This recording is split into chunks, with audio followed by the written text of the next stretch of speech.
வணக்கம் மாஸ்டர்ஸ்.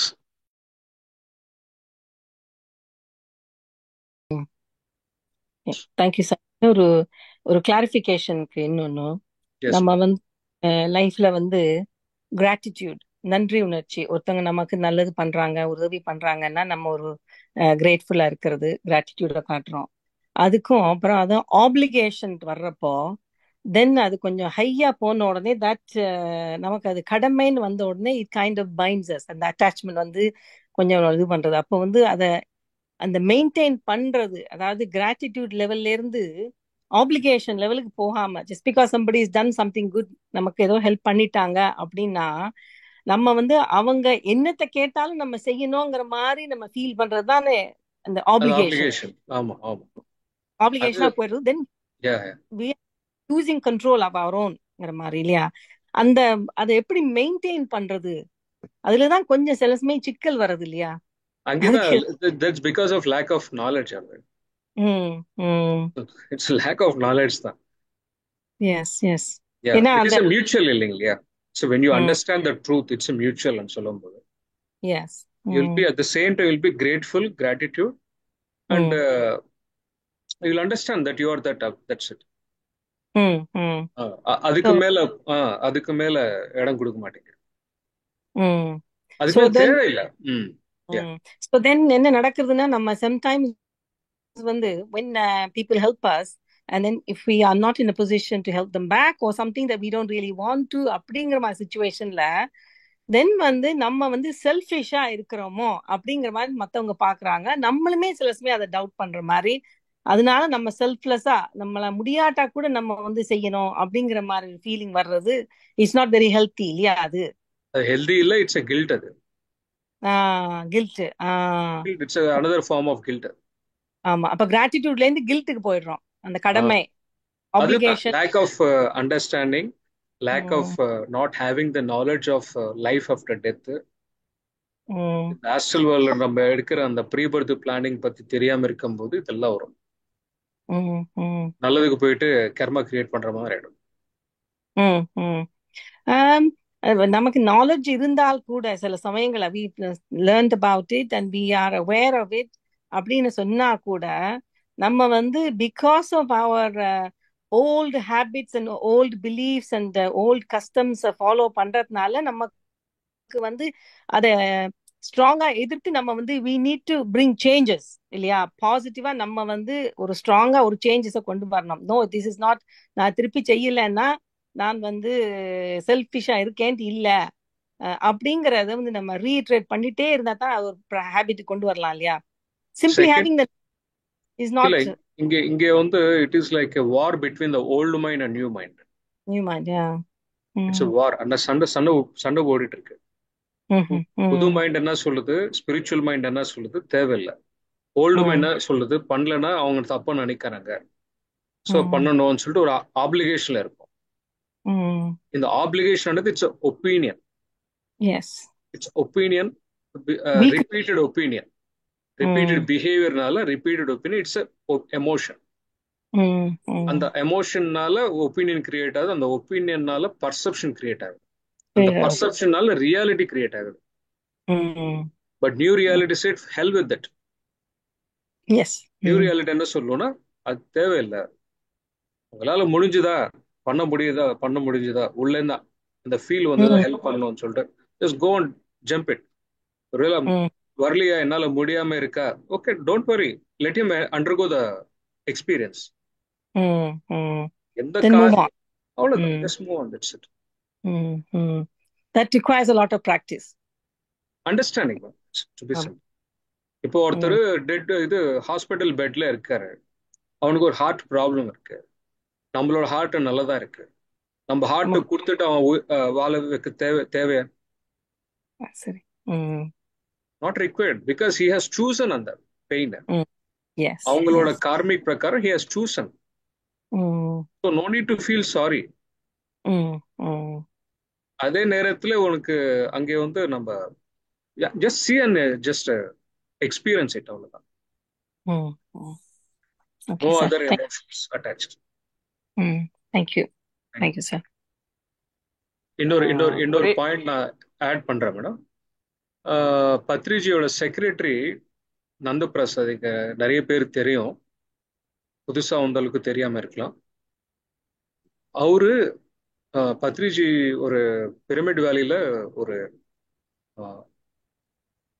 ஒரு கான்ஃபரன்ஸ்ல இருக்கும்போது அவருக்கு அங்கே கான்ஃபரன்ஸ் நடுவில் நியூஸ் வந்தது. என்னன்னு சொல்லிட்டு, என்ன நியூஸ்னா, பத்ரிஜியோட one of the secretary Nandaprasad வந்து அவர் இறந்துட்டாரு, ஹார்ட் அட்டாக். அப்போ பத்ரிஜி என்ன பண்ணாரு, let us all clap for this great master, பூமிவேலை இன்னைக்கு டிபார்ட் ஆயினாருன்னு சொல்லிட்டு செலிப்ரேட் பண்ணிருக்காங்க. ஐயோ இறந்து போயிட்டாரே, எனக்கு பெரிய லாஸ், இது இந்த டைலாக் எதுவுமே பேசல. Because he is being a master, he know we will come, we will have an experience and we'll depart after that. நம்மளோட ஒர்க் முடிஞ்சுச்சுன்னா நம்ம கிளம்பி போயிட்டே இருப்போன்ற நாலேஜ் அவருக்கு இருக்கிறதுனால அவங்க ஃபீல் பண்ணல. எல்லாருக்குமே அவங்க இந்த ஜென்மத்துல ஒரு அற்புதமான வேலை பண்ணாரு, நிறைய விஷயம் கத்துக்கினாரு, நிறைய விஷயம் பண்ணிருக்காரு நிறைய பேருக்காக.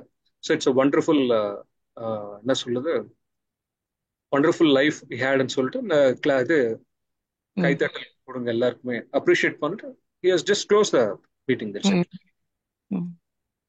But the other side, எப்படி அந்த விஷயம், அந்த நாலேஜ் இல்லைன்னா, ஐயோ இறந்து போயிட்டாரு, எவ்வளவு நல்லவன், வாழ்க்கையில எத்தனை பேர் ஹெல்ப் பண்ணிருக்கு, இந்த தேவையில்லாத வார்த்தைகள் எல்லாம் வந்துடும். அந்த சோலுக்கு தெரியாதா, வென் டு, அந்த சோலுக்கு தெரியும் இல்லையா, வென் டு, எப்போ பிறக்கணும் எப்போ இறக்கணும்ன்றது.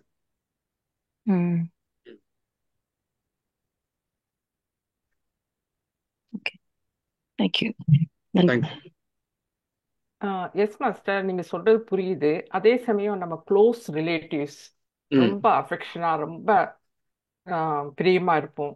அவங்க வந்து நம்மளை விட்டு பிரிஞ்சுட்டாங்கன்னா அது நம்மளால தாங்க முடியாது, அவ்வளவு கஷ்டமா இருக்கும். அது லேக் ஆஃப் நாலேஜ் மாதிரி. அந்த ஃபீலிங் வர்றது தப்பு கிடையாது நான் சொல்லல, அந்த ஃபீலிங் இருக்கிறது தப்பு கிடையாதுன்னு சொல்லல. Okay master. தப்பா ரைட்டு பார்த்து அது நம்ம பேசல, அது இருக்கும். ஆனா நீங்க அது புரிஞ்சுக்கணும். நம்ம பிறக்கும் போது நம்மளுக்கு தெரியாதா டெத்ன்றது எல்லாருக்குமே சமமான்னு சொல்லிட்டு. ஆனா எப்படி வாழ்றோம், எவனுமே சாவக்கூடாது, எவனுக்குமே இது சாவு வராதுன்ற மாதிரி வாழ்றோம். அது அஜ்ஞானம். இப்போ இந்த புக் நீங்க படிச்சதுக்கு அப்புறம் உங்களுக்கு நம்மளுக்கு ஒரு ஸ்ட்ராங் அண்டர்ஸ்டாண்டிங் என்ன வந்திருக்கும், நம்ம வந்து நம்மளுக்கு டெத்தே இல்லை, போன ஜென்மத்துல இருக்கிறேன், அதுக்கு முன்னாடி ஜென்மத்துல இருக்கிறோம், அதுக்கு முன்னாடி ஜென்மத்துல இருக்கிறோம், அந்த ஜென்மத்துல பண்ணது நல்லது கேட்டதெல்லாம் எடுத்துட்டு வந்துட்டு இருக்கோம். இதே மாதிரி இந்த ஜென்மக்கு அப்புறம் இன்னொரு ஜென்மத்துல கூட நம்ம இருக்கப்போம். அப்போ யாரு சாகுறாங்க? இந்த அண்டர்ஸ்டாண்டிங் இருக்கும்போது உங்களுக்கு வீட்லயோ இல்ல வெளியிலயோ யார் இறந்தா கூட அந்த மொமெண்ட்ல இருக்கலாம், தப்பில்லை. வேற எமோஷனல் பீயிங்ஸ் இல்லையா, தப்பில்லை, இருக்கு. ஆனா அது அப்படியே ப்ரொலாங் ஆகாது. ஐயோ இறந்து போயிட்டாரு, இந்த இந்த இந்த ரொம்ப டீப் இதெல்லாம் இருக்காது. இப்போ இங்க நான் சொன்ன எக்ஸாம்பிள், பத்ரிஜி அவங்களோட செக்ரட்டரி, அவர் கூட 30-40 வருஷமா கூட இருந்தார். எந்த ஊருக்கு போனாலும் அவர் ஆர்கனைஸ் பண்ணிட்டு இருப்பார், ப்ரோக்ராம்ஸ் எல்லாம் இருக்கட்டும், என்ன வேணாலும் இருக்கட்டும். ஆனா இறந்து போனதுக்கு அப்புறம் என்ன பண்றாரு, வண்டர்ஃபுல், ரெகக்னைஸ் பண்ணார், அப்ரிஷியேட் பண்ணிட்டு அவ்வளவுதான். நெக்ஸ்ட் என்ன பார்க்கணும். Thank you. Yes master. Yeah, close ரிலேட்டிவ்ஸ்ன்றப்ப it will take time to understand. முதல்ல கொஞ்சம் அப்படிதான் இருக்கும். ராதா ரெட்டின்றவங்க என்ன சொல்லியிருக்காங்கன்னா, a close relative is very nice being, always caring for others. She is now diagnosed with stage of 4 cancer. Does life lessons get more and more difficult as you graduate from one stage to another? அப்படின்னு கேட்டிருக்காங்க. She has to undergo, she has to learn the lesson. அதே நேரத்தில் once she learns the lesson, அந்த stage 4 cancer கூட disappear ஆகிறதுக்கு நிறைய chances இருக்கு. Pyramid spiritual societies மூவ்மெண்ட்லயே எத்தனையோ கேஸ் ஸ்டடிஸ் இருக்கு. ஒருத்தருக்கு வந்து kidney issue, creatine more than 15, it mean அதுக்கு என்ன அர்த்தம்னா stage 5 kidney failure stage 5. Okay, அவங்க மெடிடேஷன் பண்ண ஆரம்பிச்சிட்டாங்க. அவங்களுக்கு புரிஞ்சு போச்சு இனிமே எந்த மெடிசன் வேலை செய்யாது, டயாலிசிஸ் ஆல்ரெடி ஸ்டார்ட் பண்ணியிருக்காங்க, இனிமே அவ்வளோதான் மேட்ருன்னு சொல்லிட்டு அவங்க புரிஞ்சு போச்சு. அந்த டைம்ல சீரியஸா எடுத்துக்கிட்டு டெய்லி 12 மணி நேரம் மெடிடேஷன் பண்ண ஆரம்பிச்சிட்டாங்க. வேற என்ன வேலை இருக்கும்? அந்த அளவுக்கு கிட்னி டேமேஜ் ஆயிடுச்சுன்னா அவங்க ப்ராப்பரா வேலை கூட பண்ண முடியாது, ரொம்ப டயர்டா இருக்கும், ரொம்ப அதிகமா ரொம்ப நேரமா வேலை கூட பண்ண முடியாது, ஃப்ரீக்வெண்டா டயர்ட்னஸ் வந்துகிட்டே இருக்கும். அதனால என்ன என்ன பண்ணிட்டு அவங்களால பண்ண முடிஞ்சு வெறும் மெடிடேஷன் மட்டும்தான். ஸோ அவங்க 40 ஆல்மோஸ்ட் ஒரு 3 மந்த்ஸோ 4 மந்த்ஸோ கண்டினியூஸா டெய்லி 10 ஹவர்ஸ் ஸ்பெண்ட் பண்ணிக்கிட்டே இருந்தாங்க. ஃபிஃப்த் மந்த்ல பார்த்தீங்கன்னா கிட்னி வாஸ் நார்மல், இப்போ பிரச்சனை இல்லை. இது நடந்து ஒரு 13 வருஷம் ஆயிடுச்சு. Your body has got such a healing capacity. இப்போ for example doctor Joe Dispenza அவரோட ஒர்க் ஷாப் நீங்க யூடியூப்ல போய் பாருங்க. Doctor Joe Dispenza workshop reviews பாருங்க. மோர் தென் 50% ஸ்டேஜ் 3 ஸ்டேஜ் 4ல இருக்கிற கேன்சர் பேஷண்ட்ஸ் தான் வருவாங்க. மோர் தென் 50%. அவங்களோட புக்ஸ் எல்லாம் படிங்க. Breaking the habit of being yourself, you're the placebo, especially இந்த புக் யுவர் த பிளாசிபோ. அப்புறம் 3வது புக்கு பிகமிங் சூப்பர் நேச்சுரல். அதுல நிறைய கேஸ் ஸ்டடிஸ் கூட இருக்கு. ஸ்டேஜ் 4 வந்ததுக்கு அப்புறம் கூட 1.5 year daily 4 hours 5 hours meditation பண்ணவங்களே கேன்சர்ல இருந்து வெளியில வந்துட்டாங்க. அந்த அளவுக்கு வெறித்தனமா நீங்க பண்ணீங்கன்னா உங்க ப்ராப்ளம்ல இருந்து வெளியில வந்துடும். அது வந்து தப்பிக்கிறது கிடையாது. மெடிடேஷன் மூலமா நீங்க என்ன லெசன் கத்துக்கிறதுக்கு என்ன பெண்டிங் இருக்கோ அது நீங்க கத்துக்கினதுக்கு அப்புறம் ஹீலிங் தானா நடக்கும். ஹீலிங் நடந்ததுக்கு அப்புறம் ஹீலிங் நடந்துட்டு இருக்குன்னா என்ன அர்த்தம்? அப்போ கர்மா கூட கரைஞ்சு போயிடுச்சுன்னு அர்த்தம். அப்புறம் பெர்னி சைகிள்னு ஒரு ஆத்தர் இருக்காங்க, எனக்கு கெட்ட பேர் தெரியல. அவங்க எஸ்பெஷலி கேன்சர் பேஷண்ட்ஸ் மேலே ஒரு புக் எழுதிருக்கு. அந்த புக்கு ஃபுல்லா வந்து எல்லாம் இதே கேஸ் ஸ்டடிஸ் தான். மெடிடேஷன் பண்ணதுக்கு அப்புறம் அவங்க உடம்புக்குள்ள எந்த மாதிரி சேஞ்சஸ் நடந்தது. ஸோ நிறைய இன்ஃபர்மேஷன் இருக்கு, நிறைய இன்ஃபர்மேஷன், நிறைய ஒர்க்ஸ் பண்ணிருக்காங்க, நிறைய மாஸ்டர்ஸ். ஸோ இந்த மாதிரி விஷயம் எல்லாம் சொல்லிட்டு போனா ஹாஸ்பிட்டலுக்கு யாருமே போக மாட்டாங்க. சீரியஸா எடுத்துக்கணும். சீரியஸா எடுத்துக்கிட்டு புரிஞ்சுக்கிட்டு ஆராய்ச்சி பண்ணிட்டு நீங்க ப்ராக்டிஸ் பண்ணதும் உங்க வாழ்க்கையில மாற்றங்கள் உங்களுக்காக நீங்க பண்ணணும். தேங்க்யூ. Nice question. நன்றி மாஸ்டர். இதில் யூடியூப்ல வந்து நிர்மலா மாஸ்டர் சொல்லியிருக்காங்க, நீங்க பேசுறது பத்ரிஜி சார் பேசுற மாதிரியே இருக்கு சார் அப்படின்னு சொல்லி ஜஸ்ட் சொல்லியிருக்காங்க. பிறகு இன்னொருத்தவங்க வந்து sir do we have to set boundaries in life அப்படின்னு கேட்டிருக்காங்க. இது இந்த கொஸ்டின் இன்கம்ப்ளீட்டா இருக்குமா? Do have to set boundaries in லைஃப்னா to what is the context? அவங்க வந்து ஜஸ்ட் இந்த கொஸ்டின் தான் கேட்டிருக்காங்க. பாயிண்ட் நம்பர் 2, எதுக்குமே பவுண்டரிஸ் நம்ம செட் பண்ண தேவையில்லை. நீங்க மெடிடேஷன் பண்ணிட்டே இருக்கும்போது உங்களுக்குள்ள இருந்து அந்த இன்ட்யூஷன் வரும், எது பண்ணணும் எது பண்ணக்கூடாதுன்றது. So you can break the boundaries. பவுண்டரிஸ்ன்றதுக்கு இட்ஸ் அந்த ஐடியாவே டிசப்பியர் ஆயிடும். பவுண்டரிஸ் இருக்கணுமா இருக்கக்கூடாது ரெண்டு கேள்வி இருக்காது. ஏன்னா உங்க கூட நீங்க கனெக்ட் ஆகும்போது உள்ளேருந்து உங்களுக்கு ஆன்சர் வரும். இந்த லைஃப்ல என்ன சாதிக்கணும், இந்த லைஃப்ல என்ன கத்துக்கணும், இந்த லைஃப்ல உங்களோட டைரக்ஷன் என்னது உங்களுக்கு உள்ளேருந்து வரும். அப்படி அந்த டைரக்ஷன் அந்த லைட் உங்களுக்குள்ளேருந்து வரும்போது எந்த பவுண்டரி எதுவுமே அப்ளிகபிளே ஆகாது. தேங்க்யூ. Okay master. நீங்க ஜென்ரிக்கா கேட்டீங்க, அதனால ஜென்ரிக்கா நான் சொன்னேன். பட் ஸ்பெசிஃபிக்கா இருந்ததுன்னா you can put a question. Thank you. நன்றி மாஸ்டர். லக்ஷ்மி மாஸ்டர் கேட்டிருக்காங்க யூடியூப்ல. லக்ஷ்மி அவங்க என்ன கேட்டிருக்காங்கன்னா, if you learn education in one பிறவி, ஆஃப்டர் 7 பிறவி will come to the education is possible, is it possible master அப்படின்னு கேட்டிருக்காங்க. இது 7ன்றது இட்ஸ் நாட் 7 இன்கார்னேஷன் கிடையாது, 7 stages of soul evolution. Human கிங்டம்ல 7 ஸ்டேஜஸ். அது 7 இன்கார்னேஷன் சொல்றாங்க. அது இன்டர்பிரிட்டேஷன் கொஞ்சம் மாத்தி மாத்தி மாத்தி சொல்லியிருக்காங்க interpretation. 7 stages of evolution in the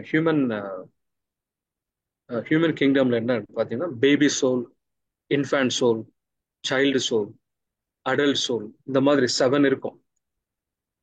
ஒரு ஸ்டேஜ்ல ஆவரேஜ் 100 to 300 லைஃப் டைம்ஸ் நம்ம எடுப்போம்.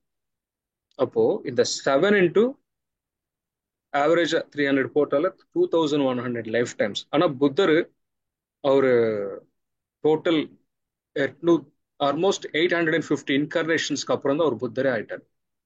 It's all depends. சில ஆன்மா வந்து ஸ்லோவா கத்துக்கும், சில பேர் வந்து ரொம்ப ஃபாஸ்டா கத்துக்குவாங்க. ஸோ சோல் பாயிண்ட் ஆஃப் வியூல நம்பர் ஆஃப் இன்கார்னேஷன்ஸ்ன்றது does not matter. So the interpretation அந்த 7 இன்கார்னேஷன்ஸ் கிடையாது, 7 levels of evolution. Thank you. Yes master. அடுத்து அது இதுல யூடியூப்லயும் 2 கொஸ்டின் கேட்டிருக்காங்க. விஜயகுமாரின்ற மாஸ்டர் கேட்டிருக்காங்க. அவங்க என்ன சொல்றாங்கன்னா, என் அப்பா இறந்த போது அவரின் உடலை மருத்துவமனைக்கு தானம் கொடுத்தோம். அம்மா இறந்த போது அம்மாவின் கண்களை கொடுத்தோம். இப்போதுதான் தெரிகிறது இது தவறென்று. இப்ப நாங்கள் என்ன செய்வது மாஸ்டர்? ஸோ ஜஸ்ட் அது விடுங்க, அதை பத்தி போகாதீங்க. உங்களுக்கு தெரியாம பண்ணிருக்கீங்களா, அது இட்ஸ் ஓகே, ஃபர்கெட் அபவுட். தெரிஞ்சு பண்ணாதான் பிரச்சனை வரும். பட் அது நீங்க மெடிடேஷன் உட்கார்ந்துட்டு ஃபர்கிவ் பண்ணுங்க, மன்னிப்பு கேளுங்க. ஃபர்கிவ் இல்ல, மன்னிப்பு கேட்கணும். சாரி, உங்க அம்மா கிட்ட உங்க அப்பா கிட்ட மன்னிப்பு கேளுங்க, போதும். Yes master. Don't carry that guilt. அந்த கில்ட் கேரி பண்ணாதீங்க, அதனால மறுபடி கர்ம சேரும். தேங்க்யூ. எஸ் மாஸ்டர், நீங்க கேட்டுட்டு இருந்திருப்பீங்க, ரொம்ப நன்றி. அடுத்து இன்னொரு அவங்க வந்து என்ன கேட்டிருக்காங்கன்னா, hello sir, thank you for the session. If soul takes many birth, who decides the first birth of the soul? And during the first birth, I assume the soul will not have any karma because it is a new soul அப்படின்ட்டு இருக்காங்க. இல்ல, soul யாரு decision எடுப்பாங்க, அந்த சோலே decision எடுக்கும். Okay, point number 1. Point number 2 என்னன்னா, human soul எவல்யூஷன்ல பாத்தீங்கன்னா first start from the mineral kingdom. Mineral கிங்டம்ல சம் மில்லியன்ஸ் ஆஃப் இயர்ஸ் அந்த கான்சியஸ்னஸ் அங்கேயே இருந்துட்டு நிறைய கத்துக்கும். அதுக்கப்புறம் மினரல் கிங்டம்ல இருந்து பிளான்ட் கிங்டம், பிளான்ட் கிங்டம்ல இருந்து அனிமல் கிங்டம், அனிமல் கிங்டம்ல இருந்து ஹியூமன் கிங்டம், அப்படி எவால்வ் ஆயிடும். மினரல்ல இருந்து பிளான்ட் வரைக்கும் அனிமல் வரைக்கும் எந்த கர்மா இருக்காது. அனிமல் கிங்டம்ல இருந்து ஹியூமன் கிங்டம் வந்த உடனே கர்மான்ற அக்கௌண்ட் ஓப்பன் ஆயிடும். ஹியூமன் கிங்டம்ல முதல் ஜென்மா எப்படி இருக்கும்னா, அனிமல் கிங்டம்ல இருந்து வந்ததுனால எல்லாமே அனிமலிஸ்டிக் நேச்சர் தான் இருக்கும். பசி வந்துதான் ஒடுங்கிட்டு சாப்பிடணும், அவ்வளவுதான். அது காசு கொடுத்து வாங்கணும் என்ற எத்திக்ஸ் எதுவுமே இருக்காது. அந்த புடுங்கிட்டு சாப்பிடணும், இல்ல கொலை பண்ணாவது சாப்பிடணும், அப்படி பண்ணும்போது நீங்க எடுக்கிற அந்த ஆக்ஷனால கர்ம கிரியேட்டட். இந்த மாதிரி நீங்க எதெல்லாம் ஆக்ஷன் மூலமா நீங்க கர்மா கிரியேட் பண்றீங்களோ, அடுத்த ஜென்மம் வந்து அதுக்கு தகுந்த மாதிரி நீங்களே டிசைட் பண்ணுங்க. You will commit mistakes. அந்த மிஸ்டேக்ஸ் கமிட் பண்ணாதான் நிறைய லெசன்ஸ் கத்துக்க முடியும். So mistakes are good actually. இதுல தப்பு ரைட்ன்ற இது நம்ம ஹியூமன் மைண்ட் வச்சுட்டு, ஹியூமன் டுயாலிட்டி மைண்ட் வச்சுட்டு நீங்க பார்க்கவே முடியாது, ஜட்ஜே பண்ண முடியாது actually. Soul point of view, சோலுக்கு சம்பந்தப்பட்ட வரைக்கும் ஆணும் கிடையாது, பெண்ணும் கிடையாது, இந்த ஜென்மம் கிடையாது, அந்த ஜென்மம் கிடையாது. இந்த ஜென்மத்துல நான் கத்துக்க வேண்டியது என்ன இருக்கு, அவ்வளவுதான் மேட்டர். அது மட்டும்தான் ஃபோக்கஸ் பண்ணும். அது இது வந்து ஒரு பேட் எக்ஸ்பீரியன்ஸ், இது குட் எக்ஸ்பீரியன்ஸ்ன்ற கோணத்துல கூட பார்க்காது. Just keep on exploring. Thank you. நன்றி மாஸ்டர், ரொம்ப தெளிவா இருந்தது. ஹீலிங்கை பத்தி சொல்லிட்டு இருந்தப்போ அதான் இதே புக்ல சார் அந்த ப்ரூஸ்ங்கிறவரோட லைஃப் பத்தி, அவரோட ப்ரீவியஸ் லைஃப்ல அவர் வந்து ஈஜிப்சியன் ஃபேரோஸ் இருக்கிற டைம்ல பிறக்கிறாரு. அப்போ அந்த டைம்ல வந்து ஹி வாஸ் அ ஹீலர். அதுல அவர் என்ன சொல்றாருன்னா, ராட்ஸ் வச்சு அந்த ராட்ஸ் மாதிரி அதுல வந்து ஒரு ராடை வந்து ஒளிய வந்து அதுலேருந்து ஒளிய பிரதிபலிச்சு அந்த பாடியில சிவியர் அந்த கேன்சர் மாதிரி உள்ள அன்ட்ரீட்டபிள் டிசீசஸ் அந்த காலத்துல அவங்க ட்ரீட் பண்ணிருக்காங்க. இவர் அந்த ஹீலரா இருந்திருக்கிறாருன்னு அவர் சொல்றாரு. ரொம்ப பிரமிப்பா இருக்குது. டாக்டர் பிரையன் வெஸ்ஸே ரொம்ப பிரமிச்சு போனார். ஏன்னா அப்போ இட் டிட் எக்ஸிஸ்ட். அந்த அந்த ரிக்ரெஷன்ல போய் பாக்குறப்ப தான் தெரியுது, இஜிப்சியன் காலத்துல அவங்க வந்து they had the power of healing எனிதிங்ங்கிற மாதிரி. அதான் நான் சொல்ல விரும்பினேன் sir. Yes, madam. There are infinite ways for healing, madam. Infinite ways இருக்கு. அது நம்ம ஒண்ணு எக்ஸ்ப்ளோர் பண்ணாதான் நிறைய விஷயம் தெரியும். ஈவன் டாலரிஸ் கெனான் புக்ஸ் நீங்க படிச்சா கூட ஒரு 1 lakh இயர்ஸ்க்கு பின்னாடி, ஐ மீன் 1 lakh இயர்ஸ்க்கு முன்னாடியே என்ன சொல்லுவாங்க தமிழ்ல மேடம்? பாஸ்ட் என்ன சொல்லுவாங்க தமிழ்ல? முன்னாடி ஒரு 1000 முன்னாடி. ஆமா முன்னாடி. Okay, what ever. அந்த 1000 இயர்ஸ் பாஸ்ட்ல போனீங்கன்னா அங்கே 400 இயர்ஸ் பாஸ்ட்லயே இருக்கிற டெக்னாலஜி இப்போ இல்ல. 1 lakh இயர்ஸ்க்கு முன்னாடி எப்படி இருந்தது? அற்புதமான டெக்னாலஜி. அட்லாண்டியன் டைம்ல இங்க இருந்து செவ்வாய் கிரகத்துக்கு ஒரு 10 நிமிஷம்ல போயிட்டு வந்துடலாம். நம்ம இங்க இருந்து பக்கத்து தெருவுல போய் மார்க்கெட்டுக்கு போய் வர்றதுக்கு 10-15 நிமிஷம் ஆகுது. அந்த டைம்ல people were using crystals for healing, pyramids and crystals for healing. So நிறைய மெத்தட்ஸ் இருக்கு. ஈவன் டாலரிஸ் கேனானே ஒரு வீடியோல சொல்லியிருக்காங்க, நான் ஒரு மெத்தட் நான் டிஸ்கவர் பண்ணேன், இன்ஸ்டன்டா என்ன நோய் வேணாலும் இருக்கட்டும் இன்ஸ்டன்ட் ஹீல் பண்ற ஒரு மெத்தட் இருக்குன்னு சொன்னாங்க. இன்ஸ்டன்டா. தேங்க்யூ. மாஸ்டர் ஒரு சின்ன கொஸ்டின் மாத்திரம் கேட்கிறேன் மாஸ்டர், நான் முடிச்சிடுறேன். இப்ப வந்து ஹீலிங்கை பத்தி பேசிட்டு இருந்தோம். இதுல வந்து சரி, இப்ப ஒருத்தவங்க வந்து கேன்சரு, அவங்க 3rd ஸ்டேஜுக்கு போயிட்டாங்க. ஸோ அவங்களுக்கு வந்து மெடிடேஷன் பண்ணி அவங்களுக்கு ஹீல் பண்ணலாம். ஆனா அவங்க வந்து அவங்க இங்க பிறவி எடுக்கிறப்பவும் வந்து நான் இந்த நோயினால வந்து தான் நான் சாவேன் அப்படின்னு சொல்லி லெசன்ஸ் பண்றதுக்காக வந்திருக்காங்க. அப்படி இருக்கப்ப நான் எப்படி ஹீல் பண்றது, ரைட்டா தப்பா அப்படின்றது என் கொஸ்டின். உங்க பிளான் பிரகாரம் நீங்க டிசைட் பண்ணீங்க இந்த நோயை ஃபேஸ் பண்ணணும்ன்றது. அவ்வளவுதான். இந்த நோயால நான் சாகணும்ன்றது இருக்காது. இந்த நோயை நான் ஃபேஸ் பண்ணணும். ஏன்னா அது ஃபேஸ் பண்ணதான் நான் லெசன் கத்துக்க போறேன். ஸோ ஓகே, அதுக்கப்புறம் சோல் எக்ஸிட் கொடுக்குமா கொடுக்காதுன்றது வேற விஷயம். இந்த பூமியில வந்ததுக்கு அப்புறம் நீங்க நிறைய மெடிடேஷன் பண்ணதுக்கு அப்புறம் உங்களோட டெஸ்டினி, உங்களோட ஃப்ரீவில் மூலமா உங்களோட டெஸ்டினி ரீரைட் பண்ணலாம். அந்த கெப்பாசிட்டி உங்களுக்கு இருக்கு, அந்த பவர் உங்களுக்கு இருக்கு, அந்த சாய்ஸ் உங்களுக்கு இருக்கு. இப்ப மில்லர் இப்ப என்ன பண்ணாரு? 100 ஜென்மத்துல கிளியர் ஆக வேண்டிய கர்மா கிளியர் பண்ணிட்டார்ல. அவருக்கு அந்த கெப்பாசிட்டி இருக்கு. அவருக்கு அந்த என்ன சொல்றது, அவர் ஆக்டிவேட் பண்ணிட்டார் மெடிடேஷன் மூலமா. அவர் கனெக்ட் ஆயிட்டார் மெடிடேஷன் மூலமா. கனெக்ட் ஆகி அவங்களோட வாழ்க்கை எப்படி இருக்கணும்னு அவரே டிசைன் பண்ணிக்கிட்டார், கிரியேட் பண்ணிக்கிட்டார்.